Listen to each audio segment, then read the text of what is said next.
RFK Jr. summed it up best on Fox News. The Democratic Party has only one issue. Right? They don't have any plan. I mean, how do you oppose closing the border? How do you oppose strengthening our military? How do you oppose a president trying to get this economy on track? They oppose every single thing he does. And I respect debate. I am absolutely fine with debating and discussing tariffs. I get it. You don't like tariffs. There's a lot of free traders that don't like this at all. Okay, have the conversation. Don't wish the man dead. You don't like the Pope meme. Okay, I get it. You don't pray that he dies. If you're praying for somebody's demise, you are broken. Broken.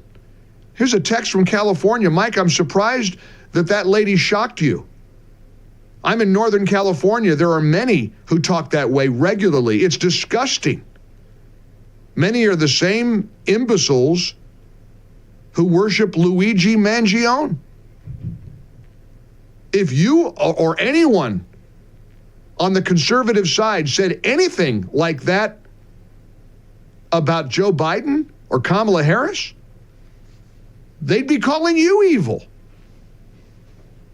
Well, evil isn't really subjective, you know? Of course it would be evil for me to wish for the death of somebody I disagree with politically. And I'm no Mother Teresa. It doesn't take a lot. That bar isn't real high to say it's a bad thing for a middle-aged woman. I'd love to know more about that clip. Who she is, where she's from, where she comes from.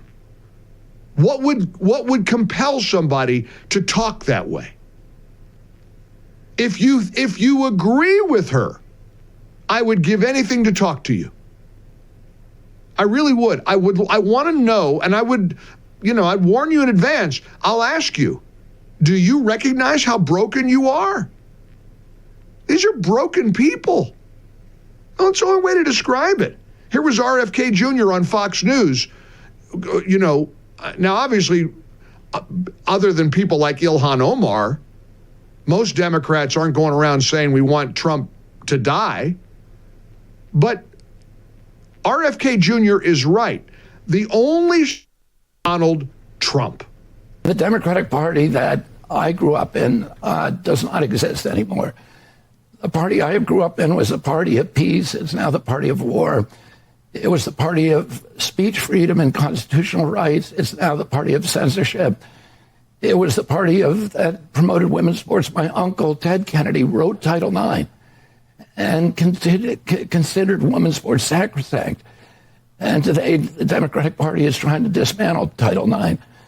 And I could go down a long list, but it's, as you know, it's very, very odd that President Trump is not only dictating the agenda of the Republican Party, but he is also dictating the agenda of the Democratic Party. They only have one issue, and that is we hate Donald Trump. For many years, the Democrats were against NAFTA.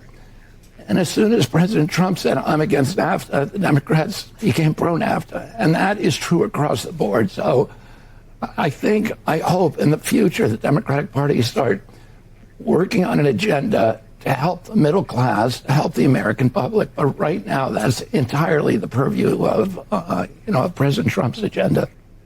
That's a really smart analysis. That's an incredibly astute way of looking at it. He closes the border. They want an open border.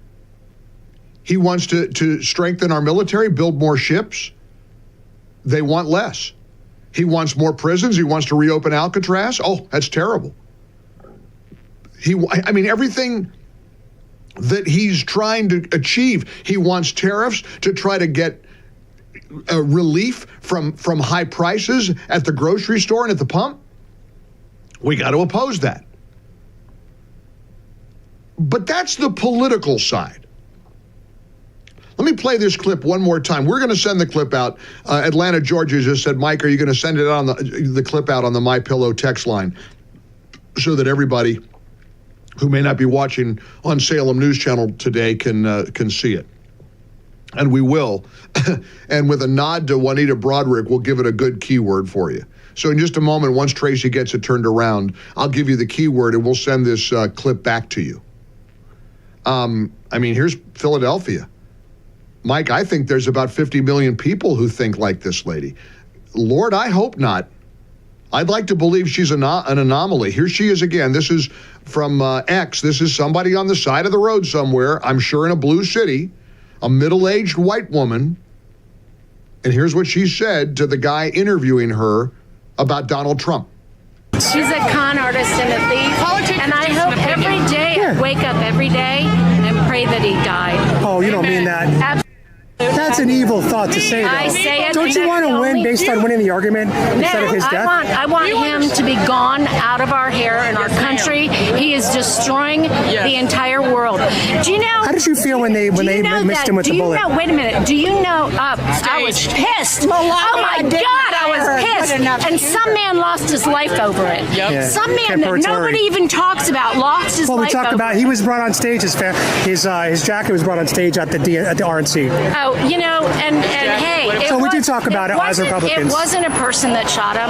It was a gun that did the damage. So, Trump, and may he die tomorrow. There you go. You realize she was mad at Trump for the death of Corey Comprator.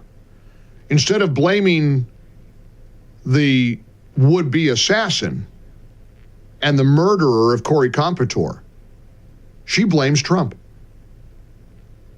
who, if he hadn't turned his head at that split second, would have been assassinated on that stage in Butler, Pennsylvania, and she was pissed that he didn't get killed.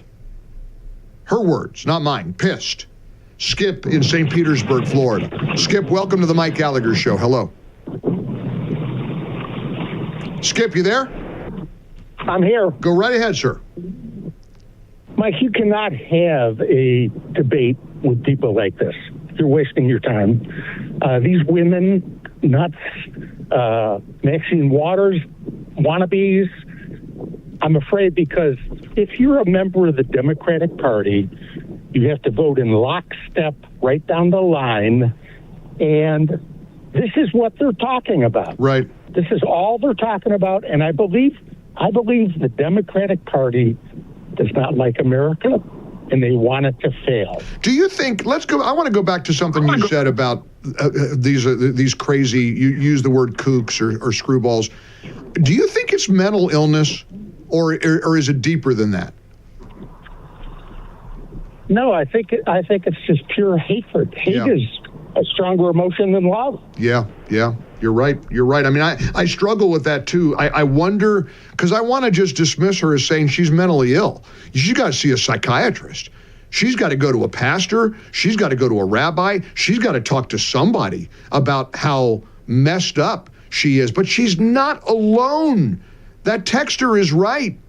I mean, here's a text from West Virginia. There's a survey. Can you justify murdering Trump? Now, I don't know if this is legit or not. It looks like a bona fide graphic. 55% of liberals say yes. A majority of liberals say killing Donald Trump is justifiable. Cynthia in Kalamazoo, Michigan. Hi, Cynthia. Welcome. How are you? I'm fine. I'm a 72-year-old Caucasian woman. My dad was a minister of the gospel of Jesus Christ. We were never taught hate. We were taught to love all colors the same, without prejudicism.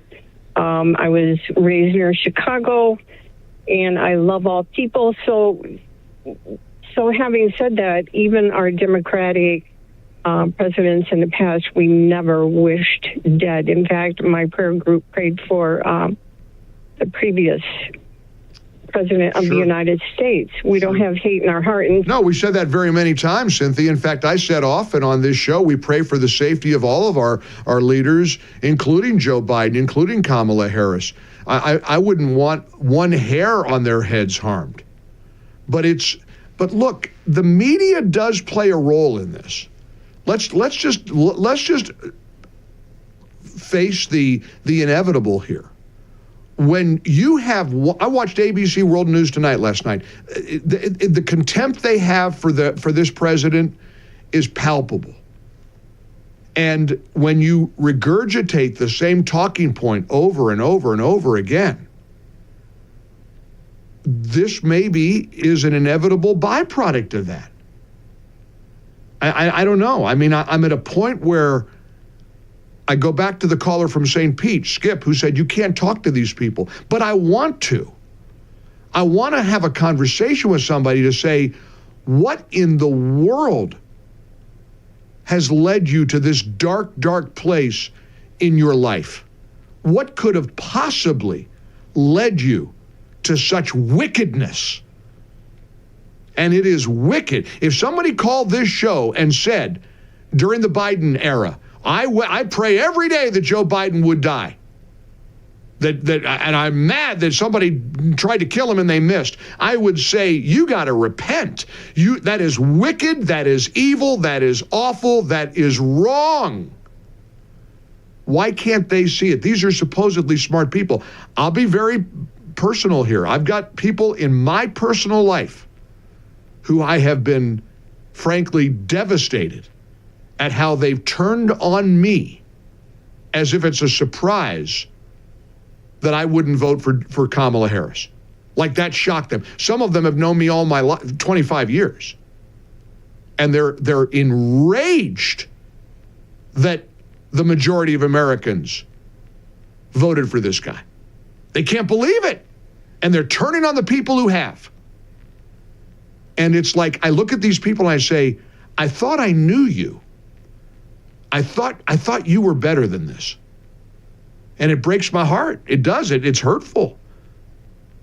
I just can't believe it. But I think about, we this whole thing about TDS, Trump Derangement Syndrome. We throw it around like it's a joke, but it is absolutely a real thing. This should be studied. This should be evaluated. This should be dissected. They should have college courses on it. There should be psychologists and psychiatrists and scientists who study this. Like my friend Mark Davis says, Trump Derangement Syndrome takes smart people and makes them dumb. And it takes nice people and makes them vicious and cruel and mean. It is a thing. I used to joke about it and laugh about it. This is not a joke. It's real. It's real. It is an absolute affliction. We've never hated any Democrat to the extent that we would wish them harm. Ever. The worst of the worst. I see Nancy Pelosi, my skin crawls. I wouldn't want one hair on her head harmed. I don't want anything to happen to her. Gosh. I want everybody to be healthy and happy and wise and successful and prosperous. I want the country to win. And right now, whether you like it or not, he's our guy. He's the guy in the driver's seat. For full shows, live and on demand, it's Salem News Channel.